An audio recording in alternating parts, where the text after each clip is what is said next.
በኢትዮጵያ የሚገኙ ዩኒቨርሲቲዎች በተለያዩ መመዘኛዎች በአራት ተልዕኮች ተለይተዋል። ሳይንስና ቴክኖሎጂ፣ የምርምር፣ የተግባር እንዲሁም የኮምፕሬሄንሲቭ ዩኒቨርሲቲዎች በመባል የተለዩ ሲሆን በሀገሪቱ የሚገኙ 21 ኮምፕሬሄንሲቭ ዩኒቨርሲቲዎች በጋራ በመሰባሰብ የኢትዮጵያ ኮምፕሬሄንሲቭ ዩኒቨርሲቲዎች ህብረትን መስርተዋል።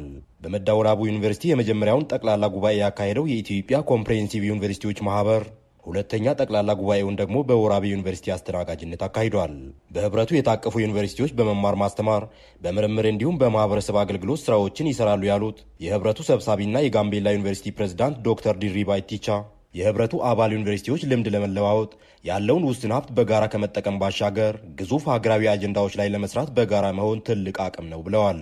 ሀገራዊም ዓለም አቀፋዊ የሆኑ አጀንዳዎች ላይም ከግድቡ ወደ ወደቡ ለወደፊቱ እኛ እንደ ዩኒቨርሲቲዎች አንዱ አስበን የነበረው ቀይ ባህር ለኢትዮጵያ ምንድነው ወደብ ሌክዠሪ ምንድነው ሌክዠሪ እንዳልሆነ በጣም አስፈላጊ ነገር ለኢትዮጵያ ለህልውናዋ በጣም እንደሚያስፈልጋት ዓለምም እንዲያውቀውና በህግና በመመሪያ መሰረት በተግባቦት በውይይት በጠረጴዛ ዙሪያ በመወያየት ጎረቤት ሀገሮችም ይህንን ተረድተው ዓለም አቀፍ ማህበረሰብም ይህንን ተረድቶ ያው ኢትዮጵያን እንዲደግፍ እነኚህ የኮምፕሬሄንሲቭ ዩኒቨርሲቲዎች ማህበር ድምጽ ማሰማት እንዳለባቸው እቅዶች አሉ።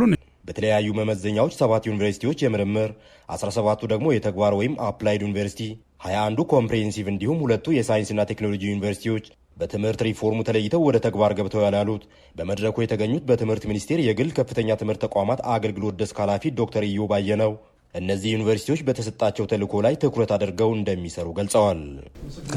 አራቱም ካቴጎሪዎች በየራሳቸው ትኩረት አላቸው። የጋራ የሚያደርጋቸው ነገር አለ።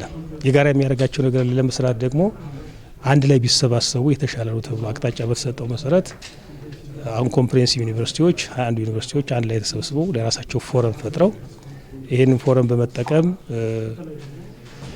የሚፈልጉትን ነገሮችን በጋራ የሚያቀርቡበት ፖሊሲ ግብዓቶችን በጥናት የሚሰጡበት ፈንድ የሚፈልጉበት ወይም ደግሞ ገንዘብ አላማቸው ለማስፈጸም የሚፈልጉበትን እና ሌሎችን ተመሳሳይ ስራዎችን የሚሰሩበትን የጋራ ማህበር መስርተው እየተንቀሳቀሱ ነው ያለውና ይሄ ሁሉ የምናደርገው ለምንድነው? መነሻው ሀገራችን በተለይ ከፍተኛ ትምህርት የሚሰጠውን የትምህርት ጥራት ለማሻሻል እየተሰራ ያለው ስራ አንዱ አካል ነው ብለን ነው የምንወስደው። ከአንደኛ እስከ አራተኛ ትውልድ ዩኒቨርሲቲዎች የተካተቱበትና 21 ዩኒቨርሲቲዎችን ያቀፈው የኢትዮጵያ ኮምፕሬሄንሲቭ ዩኒቨርሲቲዎች ህብረት ልምድ በመቀያየርና ለሀገር የሚጠቅሙ ስራዎችን ለመስራት ያግዛል ያሉት የሁለተኛው ጠቅላላ ጉባኤ አዘጋጅ የወራቤ ዩኒቨርሲቲ ፕሬዝዳንት ዶክተር ኢንጂነር ተውፊቅ ጀማል የወራቤ ዩኒቨርሲቲም በርካታ ስራዎችን እየሰራ ይገኛል ብለዋል።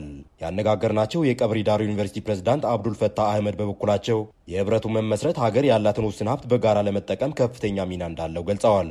እያንዳንዱ ቦታ የተለያየ ፖቴንሻል አለ። እነዚህን ፖቴንሻል ደምሮ መጠቀም ለሀገር በጣም ጥቅም ይኖረዋል። ለምሳሌ ወራቤን ከወሰድን በግብርና ላይ በርካታ ስራዎችን እየሰራ እንገኛለን። ለምሳሌ እንደው በቅርቡ እንኳን ካደረግናቸው ነገሮች ለውዝ በስልጤ ዞን ውስጥ ተመርቶ አይታወቅም። ለመጀመሪያ ጊዜ ለውዝ ማምረት ጀምረናል።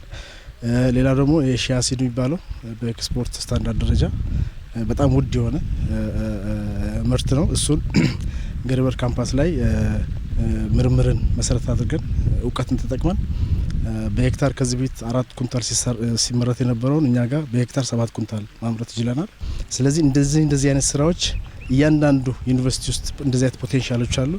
እሱን ደምሮ ለሀገር ማዋል ደግሞ የዚህ አሶሲዬሽን ዋናው አላማ ስለሆነ ለሀገር ትልቅ ፋይዳ አለው ብዬ አስባለሁ። ያው ቀብሪ ዳህር እንደሚታወቀው ሎኬሽኑ በሶማሌ ክልል እምብርት ላይ ናት። ሁለተኛው ደግሞ በሀገራችን ሜጋ ከሚባሉ ፕሮጀክቶች በጠቅላይ ሚኒስትር ቢሮ ሎንች የተደረገው 10 ቢሊዮን ፕሮጀክት የሚገኝ ኤሪያ ነው። ከጂኦሳይንስ ጀምሮ በኤክስፕሎሬሽን የነዳጅና ፔትሮሊየም እስከ ሪፋይነሪና ፔትሮኬሚካል እና ፈርቲላይዘር ፕላንቶች የሚያስፈልግ ሙያዎች ቀብሪ ዳህር ዩኒቨርሲቲ እንድታመርት ከመጀመሪያ ዲግሪ ጀምሮ እስከ ሁለተኛ ዲግሪ እቅዱን አውጥታ 3ኛ ዓመታችን ስራ ላይ ውለናል። በዓለም ደረጃ ስታንዳርዱን የጠበቀ ትምህርቶች ለመክፈት ተዘጋጅተናል። ሁለተኛው የኢትዮጵያ ኮምፕሬሄንሲቭ ዩኒቨርሲቲዎች ህብረት ጠቅላላ ጉባኤ ላይ የተለያዩ ሰነዶች ቀርበውም ውይይት ተደርጎባቸዋል። በመድረኩ የቀድሞ የህብረቱ ሰብሳቢ ለአዲሱ አመራር ኃላፊነታቸውን ያስረከቡ ሲሆን በቀጣይ ህብረቱን የሚመሩ ስራ አስፈጻሚ አባላትም ተመርጠዋል።